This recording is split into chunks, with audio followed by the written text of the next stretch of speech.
we will move to the first panel discussion of today that will explore how shifting geopolitics, trade restrictions, the US-China rift affect markets, investment, and our economies.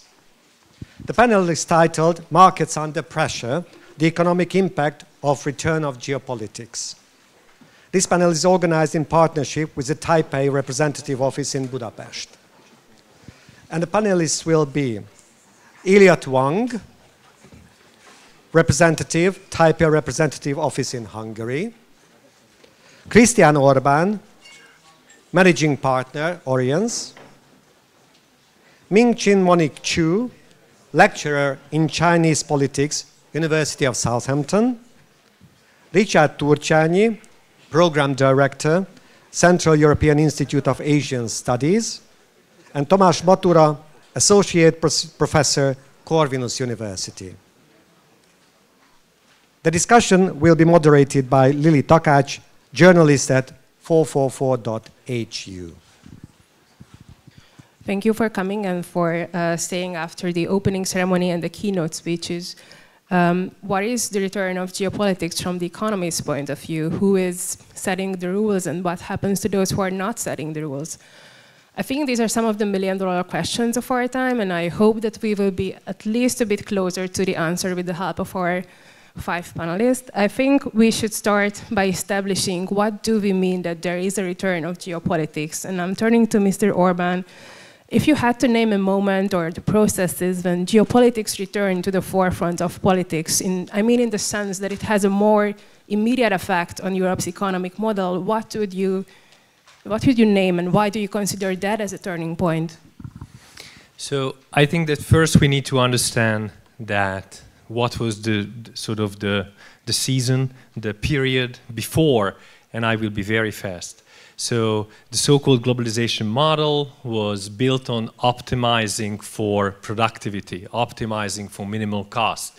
And we could get away with that because there was somebody who has set the rule and was there to enforce the rules. You know, that was the United States. Now that period is over. So the question is, what happens when there is no one rule maker and somebody who sort of challenges the rule breakers? And that's the situation that you are having now. So when did it start? It probably started sometime when Xi Jinping took over in the PRC, maybe around the time when the Made in China program was launched, but around 2015, but nobody quite realized it back then. Nobody quite realized that what is happening in China back then, PRC, when I say China, I mean the PRC, is fundamentally challenging the global order. So, but that's what was going on. One wake-up call was 2018 when Australia has rolled back a humongous PRC-coordinated influence operation, which made it very clear for everybody in the know that the PRC means a lot more than business.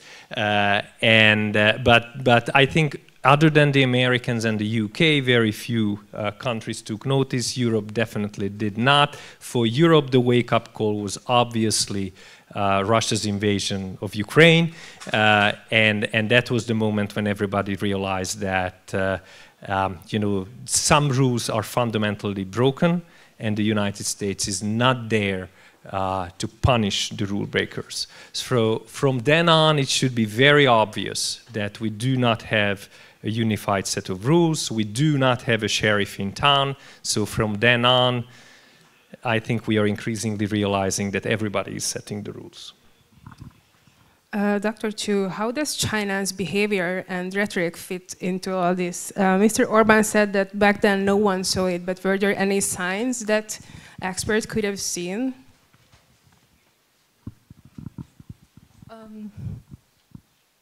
I think the professor did point out a very crucial turning point to some extent in that the emergence of Xi Jinping as China's top leader has in some way changed the rules of the game. And over time, we have seen that the return of geopolitics is certainly a gradual process, and China is really part of the story. And so what I can observe is that the Chinese actions have actually really combined assertive rhetoric together with strategic economic moves. So on the one hand, we have seen Xi Jinping that has trying to increasingly frame the West, especially the US, as containing China's rise. And he has also positioned China as the champion of multipolarity. But when it comes to strategic economic moves, China has made various actions. For example, when it comes to the domain of economic statecraft, China has used a series of economic restrictions in the domain of rare earth and export controls of critical minerals, as well as regulatory measures as geopolitical tools. Specifically, recently, we have seen the Chinese accusation of NVIDIA's H20 semiconductor chips as posing backdoor security risks that could affect the Chinese side. In addition, the Chinese government has also accused NVIDIA for anti-monopoly law violations. And in the specific domain of semiconductors, the Chinese have also intensified various industrial policies that are really designed to enhance the domestic ecosystem. But I want you to highlight that throughout this process, the fact of the matter is that Taiwan has actually produced nowadays one of the most important advanced chips around the world, and Chinese firms have relied on Taiwan for this support. So this means that the issue of Taiwan is not only a sovereignty challenge for China, but also a economic security issue. Therefore, from the perspective of China, the access to and control over semiconductors has really become central to Beijing's strategic calculation. Yeah. If you mentioned Taiwan, I would like to ask Mr. Wang. It seems that there is quite a wide agreement that China is a major player in the return of geopolitics. How has this influenced Taiwan's economic situation?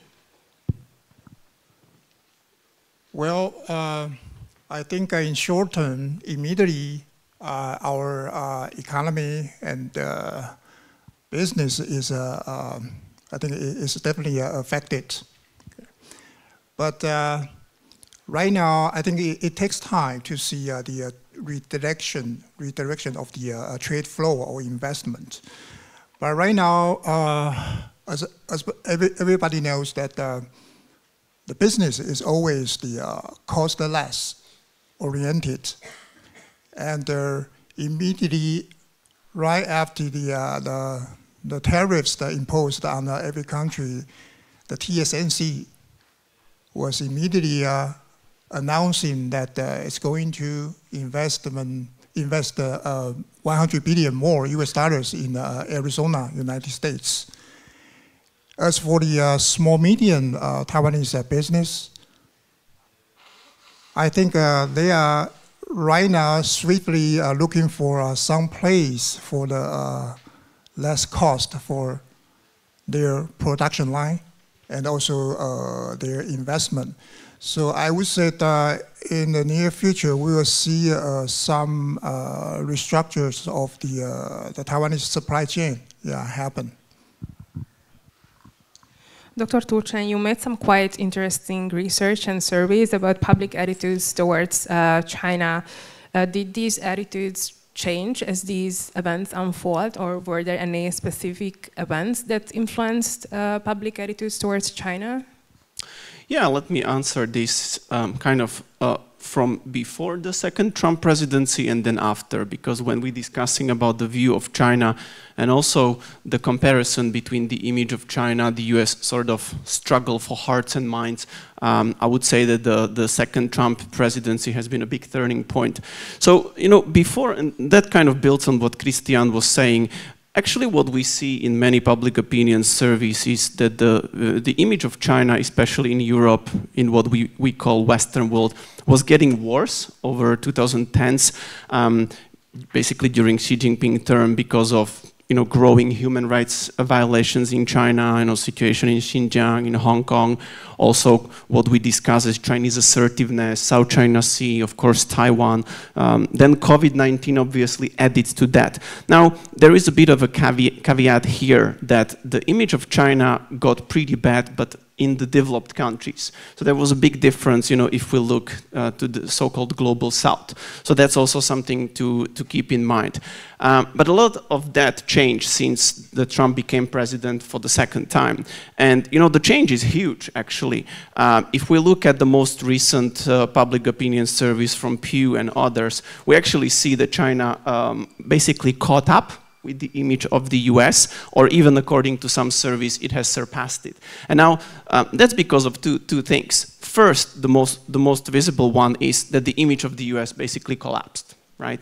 The US doesn't seem to be very interested in how it is perceived around the world, and so, relatively speaking, China kind of becomes suddenly, above. In many countries, that applies even to Canada, Mexico, most European countries, and so on. The second thing is that the things why many people had negative view of China, human rights, assertive foreign policy, now when we look at the US, at Trump, a lot of those things we see coming from the US. So again, relatively speaking, to many people, China doesn't seem that bad, right? Talking about, China's threat to Taiwan. Well, the US has threat to Greenland and Canada, human rights. Well, the US has issues like that. So, we do see in public opinion surveys, China is growing also absolutely, not only relatively. Now, maybe some people think, does it matter? Because also this panel talks about the geopolitics, the return of geopolitics. Well, I study, kind of perceptions. I think it matters, but I would kind of make a difference how it matters. Soft power perceptions matter, I would say, in a bit of a longer term. So in a way, you try to build your positions. If countries have good image of each other, they are maybe more willing to enter in a trade pact, invest, and so on. Right now, when you ask about the return of geopolitics, I would say that many countries, especially we see it from the US, of course, Russia, they are kind of cashing in on the previous positions. So basically, they do a bet that we don't care about what happens to our image, we want returns now. And so my answer would be that the image of China may be important again when China kind of tries to cash in, because I don't think China is cashing in such a way as the US is doing right now. We talked about China and the US a bit. I think we should also talk about the EU. And I'm turning to Dr. Mathura. In the EU context, when and how did geopolitical logic reassert itself over technical or trade consideration, if it happened at all? Hi there. Thanks for having me today. If I may reflect a bit upon what has been said so far, I know that we really love to label Xi Jinping as the main culprit, but I'm not sure that Xi Jinping is he rather the consequence or the cause, because I think the main reason for this rise of tensions between countries, especially the United States and China, is the accumulation of enormous economic tensions in the past 30, 40 years. And you might easily get to the conclusion that Xi Jinping was elected Chinese General Secretary for the very reason that China doesn't want to change its economic system, and he was the right person, the right man in the right place to maintain the current system in the country. Now, if you think about it, who are the very interested ones in the current economic system in the country are the Chinese major members of the elite, right? Most of them part of the Communist Party of China, most of them are billionaires or even richer people, and they don't want to change the system. Now, the problem is that the United States cannot change the system in China, of course, because the United States doesn't have the power to do so. So what Donald Trump started back in the 2016 and 17 years, it wasn't a major surprise, but they made a huge mistake. They really believe that they can push trade relations to change on a bilateral level. Now Donald Trump understands that they can't change trade relations on the bilateral level because trade kind of clears globally. So there's the reason now they are moving towards pushing all other countries to be harsher on China. But it's not working either, because at the very same time the Trump administration makes other huge mistakes. And some of these mistakes have a huge impact on Europe. Europe pretty much finds itself between a stone and a hard place right now. We don't have a card, if you know the expression. And that is a major problem right now, because Europe is pretty dependent, or pretty much dependent on the US, especially as long as the war in Ukraine goes on. But at the same time, we really need a lot of Chinese components and raw materials, just to mention, for example, critical minerals and so on and so forth. So when Europe started to think about it, I think it's an ongoing process, and it's been going on for many years. One might quote that the so-called honeymoon period between China and the European Union ended somewhere back in 2003. And this is a slope that is getting steeper and steeper. It's a very slippery slope right now. I think the first Trump administration could be mentioned as a milestone in Europe's awakening. And then, of course, 2019, we shouldn't forget about the most recent European strategy on China, when the European Union labeled China not only an economic competitor, but also at the same time as a systemic rival. I think it was a major milestone. And then COVID-19, when European countries started to think about their economic and health security. And finally, of course, as many other speakers today have mentioned, the Russian aggression in Ukraine and China's support to that. We shouldn't forget, and maybe that's the last milestone I should mention, that just a little bit over 2 months ago, the Chinese foreign minister said that China was not interested in Russia's defeat in Ukraine. And that was explicitly told to the European Union in the EU-China summit. So I think that's the last major milestone. And maybe the last sentence is that we shouldn't forget about other domains of geopolitics. So I think the whole thing started with techno-geopolitics, so technological geopolitics. First Trump administration, when I stopped buying Huawei phones because Android was not available anymore for Huawei and ZTE. And then health geopolitics during COVID-19, and now and geoeconomics throughout these years, and now finally real geopolitics with the war in Ukraine. Thanks for the quick answers. Of course. I'm very glad the two speakers brought up the cause why we are talking about this today's topics right now. I think one of the major reasons, I think, is the global overcapacity. And everybody knows it's caused by China.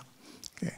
And it's only for its own economic profits. And remember, and it's also about its aggressive geopolitical ambitions. Thanks for the quick answers. I think we will have time to do all the questions that we planned. So sanctions, tariffs, export controls are no longer only technical economic tools, but they are also signs of political alignment or strategic rivalry.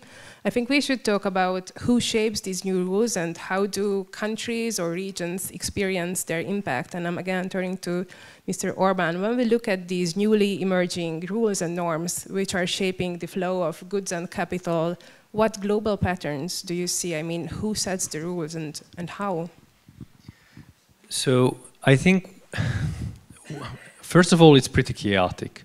So right now, a lot of players are trying to set rules.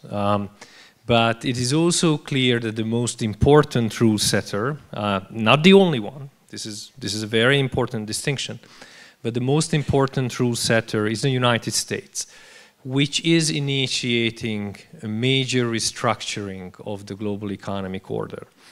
The whole vision, and I think it is slightly underappreciated, the magnitude of this, the whole vision of relying or mostly relying US budget incomes on tariffs, and it's not an accidental peril that there was the big beautiful tax bill, so the big tax cuts, and they came at the same time as the big tariffs. It is a very clear vision where there is less reliance on the domestic income and more reliance on taxing the world, essentially. Now, it comes with the forced investments. It's very important. Japan is being forced to commit to $500 billion of investments in the United States. South Korea is being forced to commit to very significant FDI. So the tariffs are coming with these forced agreements about investing into the United States. And I know there are all these kind of question marks around how it is enforceable, right? We don't know exactly, but those commitments have been made. If once you committed 500 billion, you cannot get away with 5 billion. It is a very different logic. I think that most analysts are hooked up on the fact that, hey, tariffs are net efficient, but I think it's a massive misunderstanding. This is a complete reordering of how the US envisions the world economy to work. Will they pull it off? We do not know. I think that there are stronger arguments in favor of being able to pull it off than most people appreciate. It is very likely to come with a certain reordering of the monetary order as well globally. So we are seeing tectonic shifts, or essentially attempts to implement tectonic shifts of how the world is arranged in terms of economics. This will very clearly create countries who are fundamentally dissatisfied with this effort, and some of these will end up being focused around China, and I think the PRC will make very good use of these countries, will give them reasonably good offers, massive overcapacity. There was a Beijing University professor just a few months ago who had, which I think is an ingenious idea, which said that, let's do a Chinese Marshall Plan. Let's just export our overcapacity in the form of a sort of quote-unquote Marshall Plan, and give everybody cheap energy-generating entities, obviously connected to Beijing through the inverters. So it will create reactions, and these reactions, for some countries, the PRC's offer will be a lot more attractive than the United States offer. What I'm saying, it's extremely hard to see how this will play out, and the effort is not like a madman running around in a china shop. There is a lot more vision behind this than the rhetoric of Donald Trump suggests. Dr. Chu, what do you think? To what extent does China shape the rules of this game? Is Beijing being more proactive or reactive in this regard? I believe that China is no longer just reacting to the trend that we have covered so far. It has also become a role shaper in many ways. So what I can see is that China has actually adopted what I describe as a dual strategy. This defensive in some domains while offensive or proactive in others. When it comes to proactive actions that China has taken, let me give you some examples. When it comes to alternative institutional building, we have seen Chinese efforts to try to really consolidate some of the initiatives surrounding the Belt and Road Initiative in its attempt to try to really set its own norms for finance and connectivity. And when it comes to tax standards, we have seen continuous Chinese efforts to try to set rules of game at the international level when it comes to 5G, digital yuan, and also the data governance models. So we can't really ignore the Chinese efforts to really change the rule of game in this particular domain. And once again, when it comes to semiconductors, the Chinese effort to try to continuously push for the state-led investment in the different subsectors of the domestic supply chain has continuous without any kind of hesitation. But we need to be careful about the extent to which this endeavors can be potentially successful, especially when it comes to the most state-of-the-art technologies in the semiconductor domain, when it comes to, for example, the most advanced semiconductor equipment and also the EDA tools, the software tools that the IC design firms use to design their semiconductors. They are still very much dominated in the hands of the Western giants. So in a nutshell, we have really seen the Chinese dual strategies of offensive and defensive tactics. When it comes to reactive actions by China, we have seen that many of the Chinese actions, such as export controls, counter sanctions, have been primarily in response to the US orchestrated export controls or investment screening endeavors. So in a nutshell, I think China has really moved from a reluctant rule taker to a more ambitious rule maker. And the end outcome, I think, is still very uncertain, unfortunately. Dr. Turchnyi, in your experience, how much trust do people place in China versus in the US when it comes to setting fair rules, if fairness matters at all? Yeah, I'm a little skeptical on this one.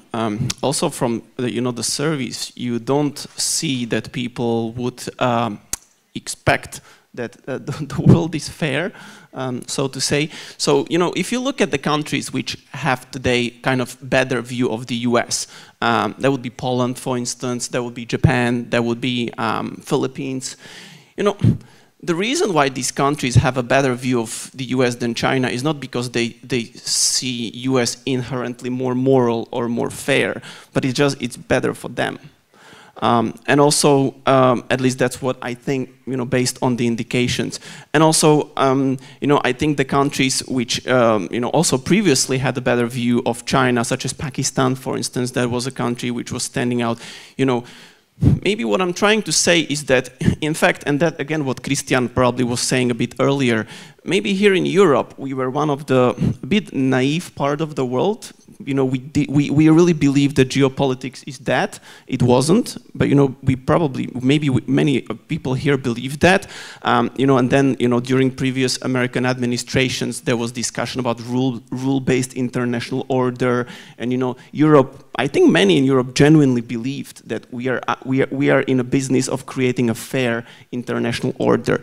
The problem is, I think much of the world never believed in these sort of things, and even these narratives were perceived as a defense from the leaders of the world to defend the status quo. And the big problem is that now with Trump, in fact, he seems to validate what most of the world thought. He basically says, yes, it's about naked power, it's about interest, it's about who's in position to benefit, and so on. And I think that's also why much of Europe is very shocked, because we kind of woke up. And I think that's also why a lot of the rest of the world is not as shocked, because in a way the rest of the world, I think many, the perception is that's what we thought. Good, now you guys are clear about that. So yeah, I think the question of fairness, I think for the time being is not up there. Dr. Matura, what do you think? How do countries in our region, in Central and Eastern Europe, perceive and experience these impacts coming both from Washington and Beijing? Do they see them as some kind of leverage or more as restriction? Let me circle back to what Christian started with, that I totally agree with the part that the United States really want to upend the very system it created in the past 40, 50 years with the rise of global neoliberalism. However, I have doubts about the other part, that countries would find China's offer better.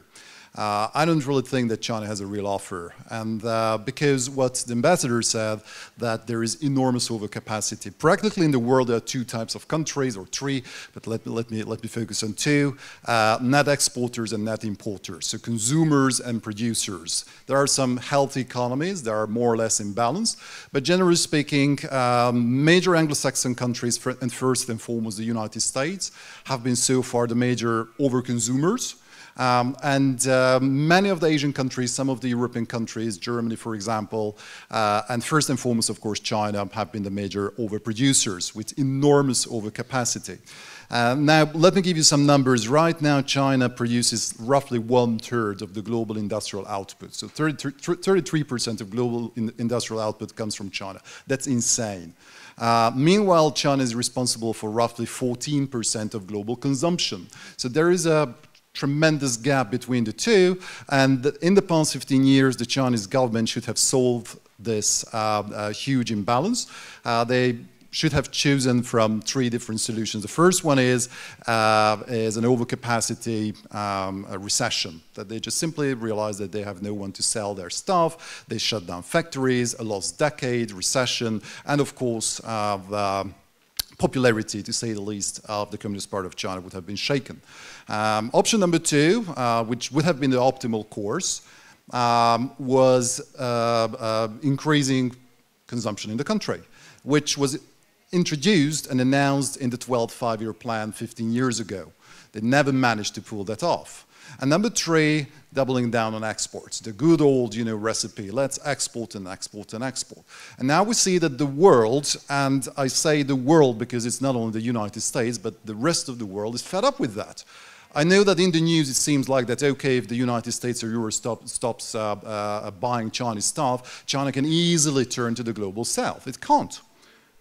Simply because the global south is still relatively poor, and also because they don't want to get their own industrial base get ruined by the Chinese overcapacity. Think about it, that China has an overcapacity, for example, in the steel industry that is more than the total annual consumption of the whole European Union. This is not something that India is ready to absorb, because that would put, Tata Steel and Mittal Steel on the brinks of collapse. So they don't want to do that. So as long as the Chinese are not ready to change their own economic structure, and they are not ready to do so for political reasons, among other reasons, I don't think that, for example, Vietnam could really make a deal with China, because they both want to export. They are just simply not compatible with each other. They are not complementary with each other, economically speaking. So to get back to Central and Eastern European countries, I think we see the very same pattern. In the past 10 to 15 years, we've seen the rise and the fall and eventually the collapse of the 16+1 cooperation, practically for the very same reasons, that we had very different economic expectations compared to what the Chinese side was offering to Central and Eastern Europe. So most of the Central European countries, especially under the pressure of the geopolitical circumstances in Ukraine, swiftly turned back to their original and classical partners, the United States and Europe, NATO, and so on and so forth, with obvious exception of Hungary, at least for the next couple of months. Let's talk a bit about Taiwan's special position. It's at the center of the global technology economy. Mr. Wang, how have these new export controls and new rules influenced Taiwan's role in the global supply chain?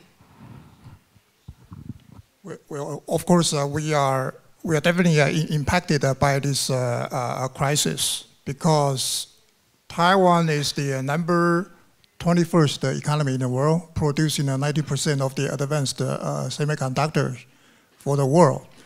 And most importantly, the 50%, half of the global trade is going through Taiwan Strait. So in the short term, we do see some confidence shakings among our business, asking for help from government. However, as you can recall, over the past 2 financial crises, in the world, in the previous experience, Taiwanese business seemed to do much better than the other country to survive. Why? Because I'm very proud to say that we are not quite worried about this business going through this crisis, because our Taiwanese business is always famous for its swiftness and efficientness doing business. So that's why they can survive from the previous financial crisis. And I think they can still do the same thing this time. But this time, I think there is something different. It's very different from the previous experience. So probably we need to do something different and more to work together to overcome this crisis. I think the good idea is that we already have been doing this with the EU members in the US, Japan, the so-called like-minded countries that to establish a so-called non-red global supply chain. And I think it's imminent for us to do this. And I think this time we need to do more and quickly. This rivalry between the US and China is increasingly forcing others to choose sides, whether explicitly or implicitly. And for Europe, and especially, of course, for our region, it is not only a political choice, but it has deep market and economic consequences. So let's talk a bit about Europe's economic choices. Mr. Orbán, how is this choice being framed in the political debate? Is it dominated by security logic or by economic interest or the combination of them or something completely different? Well, certainly a combination of that. I think that we are very much in a pickle. Europe is in a terrible situation in this case. We understand that the United States is upending the order. I mean, China and the United States are upending the order that the European economy have been built for. So just keep in mind, we have been the central export economy for the world, and then increasingly China caught up with us. But especially Germany, but Central Eastern Europe has been major beneficiaries of this order, what was called globalization. Now that globalization is over. It's very clear. It's over. In that form, it's over. And then there is Europe, and I just will be a little bit longer than earlier. I would like to tell you one example, which I think is very indicative of the things to come. This is the Chinese-Ethiopian relationship. Ethiopia is the most promising market in Africa. It's 110 million people, has been growing average 9% GDP growth in the past 15 years. Okay, so that's the best case, the best story you have in Africa. China has cut a major deal with Addis Ababa, and they have connected Addis Ababa with Djibouti on the coast. And they built a highway, they built a rail connection from Chinese money with Chinese developers, and the agreement is that in all of the industrial parks along that highway, along that railway connection, these are Chinese companies who are operating there. Chinese companies staffed, obviously, with Ethiopian workers. So what could Europe do from that deal? Okay? Can we cut a deal where Europe is offering a comprehensive package of rail and highway development, where we are providing the financing, we are securing the suppliers, and we are ensuring a deal where only European companies can be in the industrial parks?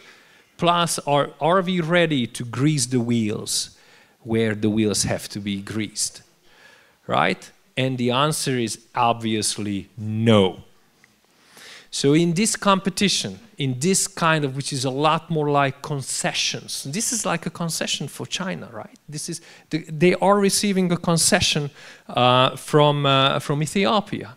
So how can Europe compete in that environment? Europe is not a state. Europe cannot bind, sort of circumvent its own rules at its will, just as Donald Trump decided to sort of hit the pause button on the FCPA, the Foreign Corrupt Practices Act. That was one of the first moves that Donald Trump did in his second administration. So we cannot do that. So we are not really well prepared for that kind of economy, world economy that is coming. So what to do? And at the same time, we are extremely dependent, especially on aerial defense, on the United States. Any European cities can be hit with a cruise missile from Russia. Any, okay, including Lisbon. So, and we are not equipped to defend them. So what can we do? And I think that Europe gave the right reaction. I think that shifting our economic model. I mean, it's not Europe who gave the reaction, it's really Germany, it's the new German government, which said, okay, we used to be an export economy, now it was a consumption good economy, and we will be a capex good economy. It's a massive shift. It is $500 billion to $1 trillion allocated to this effort, and it will be a lot of capex investments. And yes, consumption good companies will go down, will be relatively a lot less important than they were in the past 30 years. It will be a lot about infrastructure goods. But that's an entire economic model change. And that will happen in the next 10 years. I think next 10 years, I think there will be massive rearmament. All good, all good. What we have to do is somehow survive the next 10 years. And in this next 10 years, we see the rearguard action from the 5 major German companies who are super exposed to the PRC. And you know, from a security perspective, it sometimes looks incomprehensible what they are doing. But if you are looking at their own interests, they have no chance. They're stuck there. So if you are just looking at the individual interest of those very large German companies, it's understandable what they do. Is it good? Well, in the short term, it's good. You don't want the collapse of these companies. But in the long term, it's obviously not too beneficial. So we are in a pickle. I don't think anybody has a good idea what to do in this situation. I think Europe is playing for time, and this is the best that we can do. From Beijing's perspective, how important is Europe economically in this rivalry? I mean, Dr. Chu, does China see Europe as a market to retain or as a strategic partner that can offset US balance? I think it's both. So when it comes to economics, EU remains China's second largest trading partner, and Europe matters for export, supply chains, and technological collaborations to some extent. When it comes to green technology, Europe's demand for clean technology is also critical for China's industrial future.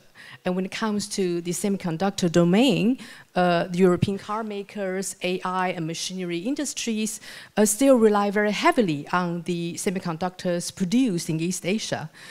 So this means that the European economic prosperity has continuously to be closely linked to not only China but also to Taiwan, because there's no denial that the Chinese market share of the mature technology, mature semiconductor chips at the global level has increased over time. And also, as Ambassador Wang pointed out earlier, the Chinese has really dominated the most advanced semiconductor fabrication. So this implies that should one day China attacks Taiwan, the European economic prosperity will suffer a great deal. It will really suffer a collateral damage, like the rest of the world, that are important components of the global digital economy. And when it comes to strategic importance, certainly Beijing is of the hope that Europe will resist for alignment with Washington on areas such as technology and security. And Beijing has also tactically engaged bilaterally with members of the European Union in order to avoid the formulation of a unified European Union stance when it comes to China. And lastly, Beijing has tried to frame Europe as an independent pole in a bipolar world. But what is the reality check? My view is, I think China still has a very difficult role to play in order to try to achieve the aforementioned 2 objectives. The bottom line is, from Beijing's perspective, Europe is both a market it cannot lose, but at the same time, it is a counterweight it cannot really fully count on. Again, when it comes to the war in Ukraine, it is a fact that the EU as a whole has more or less really closely related to the US position as compared to the Chinese one. So I think the Chinese has its own interest calculations when it comes to its perception of European Union, but whether or not it is going to be successful in achieve both of these aforementioned objectives is a big question mark. Yeah. Mr. Wang, in the context of the US-China rivalry, what do you think Europe should understand better from Taiwan's economic experience? Well, I wouldn't say one model is good for everyone. Okay, I think Taiwan and Europe can definitely learn from each other. And actually, I would like to share with you some facts about how close the trade relations between Taiwan and the whole Europe. Actually, there are more than 20 trade or representative offices established by European countries in Taiwan. And the investment from Europe countries, okay, the total of the investment from a European country is more than the combination of the United States and Japan, the investment in Taiwan. Okay. So we see this is a great partnership, and there's still a great potential to increase, because as Taiwanese perspective, we see the Europe used to quite dependent on the United States in terms of military, and the consumption of products, okay, on China. Okay. But after this historical event happening right now, I think it's time for you to think, to refocus, maybe to industrialize your industry and the trade by working with Taiwan. I think we can offer something in a couple of areas. I would call it SCATES, okay, in 5 areas. Stands for semiconductor, and the next generation communication, AI, military defense, and last but least is the surveillance. At the European level, Dr. Mathura, what do you think, what strategies could credibly give Europe room for maneuver either towards the US or towards the China? You know, in the early years of the Cold War, the Western European strategy was summarized in one single sentence: keep the Americans in, the Russians out, and the Germans down. Now, history repeats itself to a certain extent. Indeed, I think in the first or the next 10 years, in the short term, we need to keep the Americans in, no matter what. We need to keep the Russians out, no matter what. And we need the Germans up, right? And I think it's very important that not only the Germans, we need every European nation to stand up and to boost their defense and industrial capacity. And industrial capacity, I think it's a key here, because we tend to forget that even though technology is super important, to build the heavy steel that is based on technology, including tanks, drones, whatsoever, it's equally important. That is one of the major problems of the United States right now, that it has lost the industrial capacity. I don't know whether you heard about it, but right now, one of the major perils the United States is about to face, that China's shipbuilding capacity is 240 times of the American, which is crazy. And I don't even dare to think about the European. Maybe it's not that bad, actually, because we have quite a few of seafaring nations. So the time frame, I think, really matters. In the short run, we have to focus on boosting our industrial and military industrial complex capacities and our technology. And in the long run, frankly speaking, I don't care about competing with China, because China has its own problems. If we are lucky, China will collapse under its own weight and will follow the fate of Japan, if we are very lucky. I think what really matters is that Europe should find its way back to its roots, that is based on freedom and education. Special education. I'm son of a teacher. I'm a teacher myself, so I always talk about education. We have to do something about, for example, the overall financial background of European education. Just think about it, 20, 30, 40 years ago, in Western Europe, if someone was even an assistant professor, associate professor, they were part of the upper middle class. I don't know what was the last time you checked wages in the UK. You couldn't make a living if you are an associate professor, especially if you have to rent a flat. You are lower middle class right now. And to keep the Chinese in mind, that's a specialty of the Chinese culture, that the small chat is very different over there, that you can include a lot of things that you shall not include in a small chat or small talk in Europe, including wages. And after a while I started to use it to flip it around, and now I ask the Chinese friends, okay, how much do you earn?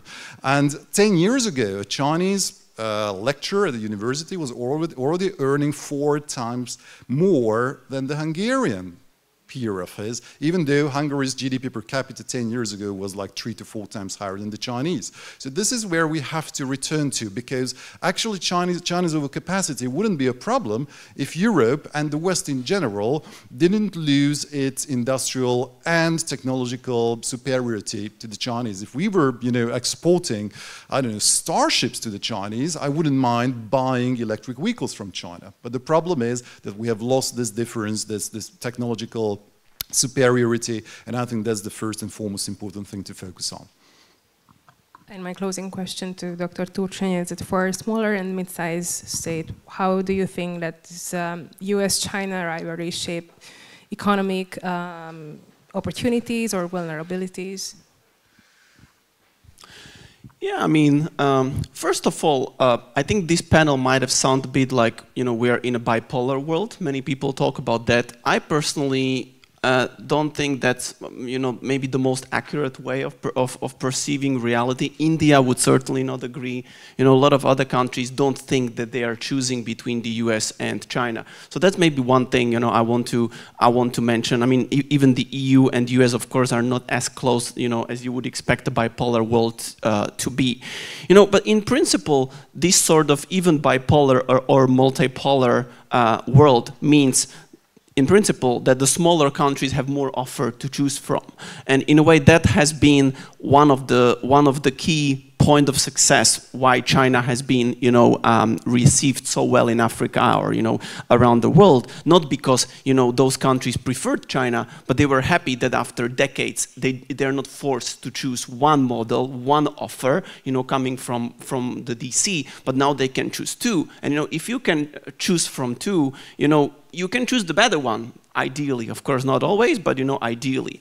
And many countries around the world have, you know, played this game, and some of them played it pretty well. You know, maybe Southeast Asia, you know, and so on. You know, there is a discussion about hedging, you know, and so on. So now, in principle, yes, you know, that's the situation. You can, you know, pick a better offer. You know, and maybe to conclude, looking in Central and Eastern Europe, and I think Tamás mentioned something like that, we are in a bit different situation than Southeast Asia. In fact, most of the world, you know, a few years ago, I kind of looked at CEE region, and I looked how much we trade with China and so on. And I was surprised to find that we are actually a region least dependent on China from all over the world in terms of investment, in terms of, you know, our exports to China and so on. Why that is the case? Of course, because we are very dependent on the Western Europe, right? In fact, that was one of the key things why 16+1, you know, was born after the global financial crisis 2012. You know, the idea to diversify economically. And in a way, the idea is not bad. The thing is that it doesn't seem very realistic, right? Hungary has been trying that, but it actually shows. And in these very weeks, you know, it's facing pressure from the US to cut the Russian gas and so on. So, you know, while for many countries around the world, this hedging may be a realistic option, I think for the CEE, somehow, at least in the moment, it seems we are destined to be in the EU and, you know, just hope that the EU as a whole, you know, can succeed, and then, you know, we succeed within the EU. Thank you all for your insights. Unfortunately, our time is up and we do not want to derail the whole conference, so we will not be taking any questions from the audience. But again, thank you for coming and for sharing your quite deep experience with us. Thank you.